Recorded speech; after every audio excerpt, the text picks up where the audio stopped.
അല്ല, അദ്ദേഹം പറഞ്ഞ കാര്യങ്ങൾ ഓരോന്നും നടപ്പിലാക്കുകയാണെങ്കിൽ തുരങ്കപ്പാത ഒരു കാരണവശാലും അനുവദിക്കില്ല എന്നാണ് അദ്ദേഹത്തിന്റെ അന്നത്തെ പ്രഖ്യാപനം. പക്ഷെ ഇപ്പൊ ഒരു പ്രോസസ്സിലേക്ക് എത്തി.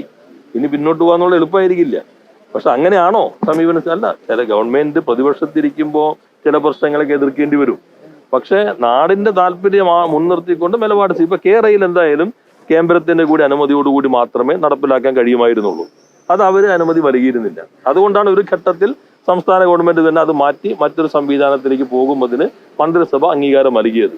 അപ്പൊ ഇതല്ല വേറെ ഒരു സംവിധാനം എന്ന് പറയുന്നത്. ഞങ്ങൾ ആഗ്രഹിക്കുന്നത് നാട് വികസിക്കാൻ കഴിയുന്ന രൂപത്തിൽ വേഗതയിലുള്ള സഞ്ചാര സൗകര്യങ്ങൾ ഉണ്ടാകണം എന്നുള്ളതാണ്. അതിൽ ഗവൺമെന്റിന്റെ അഭിപ്രായം വരട്ടെ.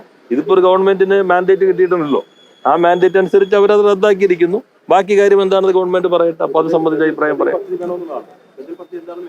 വേഗതയുള്ള സംവിധാനങ്ങൾ കേരളത്തിന് അനിവാര്യമാണ് എന്ന അഭിപ്രായമാണ് ഞങ്ങൾക്കുള്ളത്. അതിപ്പോ DPR എല്ലാം നിയമസഭയ്ക്കകത്ത് തന്നെ വെച്ച കാര്യങ്ങളാണ്. പ്രഖ്യാപനം നടത്തി, MLA മാരുടെ മുൻപിൽ അവതരിപ്പിച്ചു, പബ്ലിക് ഡൊമൈനകത്ത് അത് ലഭ്യമാണ്. പക്ഷെ ഇപ്പൊ അതൊന്നും ഇല്ല എന്നാ പറയുന്നത്.